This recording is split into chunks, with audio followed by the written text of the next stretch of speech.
ನಮಸ್ಕಾರ ಸ್ನೇಹಿತರೆ, welcome to ಪರಿಶ್ರಮ ಕಿಚನ್. ಈಗ ಮಳೆಗಾಲ ಪ್ರಾರಂಭ ಆಗಿದೆ. ಜೋರಾಗಿ ಮಳೆ ಬರ್ತಾ ಇರುವಾಗ ಏನಾದರೂ ಬಿಸಿ ಬಿಸಿಯಾಗಿ ತಿನ್ನಬೇಕು ಅಂತ ಅನ್ನಿಸ್ತಾ ಇರುತ್ತೆ. ನಾನು ಈ ದಿನ ಹಲಸಿನಕಾಯಿಯ ಪಲ್ಯವನ್ನು ಮಾಡ್ತಾ ಇದ್ದೇನೆ. ಸಾಮಾನ್ಯವಾಗಿ ನಮ್ಮಲ್ಲಿ ಇದಕ್ಕೆ ಉಕ್ಕುಡೊಪ್ಪು ಅಂತ ಹೇಳ್ತಾರೆ. ಕೆಲವರಿಗೆ ಗೊತ್ತಿರ್ಬೋದು, ಇನ್ನು ಕೆಲವರಿಗೆ ಗೊತ್ತಿಲ್ಲದೇನೂ ಇರ್ಬೋದು. ನಾವೆಲ್ಲ ಚಿಕ್ಕವರಿರುವಾಗ ಈ ಪಲ್ಯವನ್ನು ಬೆಳಗಿನ ತಿಂಡಿಗೆ, ಹಾಗೆ ಮಧ್ಯಾಹ್ನದ ಊಟದೊಟ್ಟಿಗೆ, ಸಂಜೆ ಅಂತೂ ಇದೊಂದು ಇದ್ಬಿಟ್ರೆ ನಮಗೆ ಊಟನೇ ಬೇಡಾಗಿತ್ತು. ಏನೋ ಒಂದು ದೊಡ್ಡ ಕಜ್ಜಾಯ ಮಾಡಿರೋ ಥರನೇ ಅಷ್ಟೊಂದು ಇಷ್ಟಪಟ್ಟು ತಿಂತಾಯಿದ್ವಿ. ಆಲ್ ಟೈಮ್ ಮೈ ಫೇವ್ರೆಟ್ ಅಂತಲೇ ಹೇಳ್ಬೋದು. ತುಂಬಾ ರುಚಿಯಾಗಿರುತ್ತೆ ಸ್ನೇಹಿತರೆ. ಈ ರೆಸಿಪಿಯನ್ನು ನೋಡೋಣ.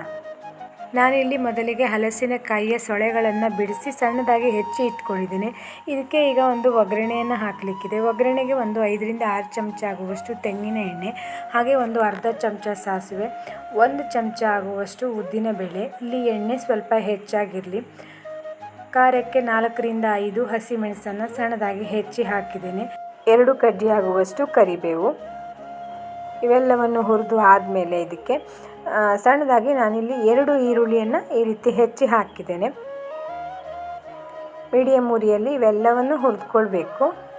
ನಂತರ ಇದಕ್ಕೆ 1/4 ಚಮಚ ಆಗುವಷ್ಟು ಅರಿಶಿನವನ್ನು ಹಾಕಿ ಆದಮೇಲೆ ಒಂದು 2 ನಿಮಿಷ ಮೀಡಿಯಮ್ ಉರಿಯಲ್ಲಿ ಈರುಳ್ಳಿಯನ್ನು ಹುರಿದುಕೊಳ್ಬೇಕು.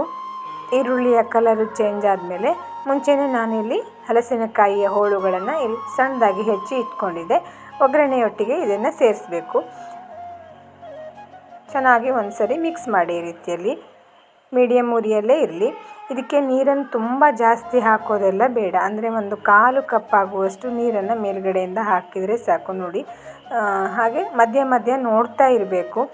ಉಪ್ಪು ಖಾರವನ್ನೆಲ್ಲ ಹಾಕಿರೋದ್ರಿಂದ ಇದಕ್ಕೆ ನೀರು ಅಷ್ಟೊಂದು ಬೇಕಾಗಲ್ಲ. ಇದಕ್ಕೆ ರುಚಿಗೆ ತಕ್ಕಷ್ಟು ಉಪ್ಪು, ಅಂದರೆ ನಾನಿಲ್ಲಿ 1 ಚಮಚ ಆಗುವಷ್ಟು ಹಾಕಿದ್ದೀನಿ. ನೀವು ರುಚಿಯನ್ನು ನೋಡಿ ಹೆಚ್ಚು ಕಡಿಮೆ ಮಾಡ್ಕೊಳ್ಳಿ. ಇದನ್ನು ಮುಚ್ಚಿ ಬೇಯಿಸಬೇಕು. ನೋಡಿ, ಒಂದು 10 ನಿಮಿಷ ಆದಮೇಲೆ ಈ ಹಲಸಿನಕಾಯಿ ಹೋಳುಗಳು ಒಂದು ಅರ್ಧ ಆಗುವಷ್ಟು ಸಾಫ್ಟ್ ಆಗಿದೆ.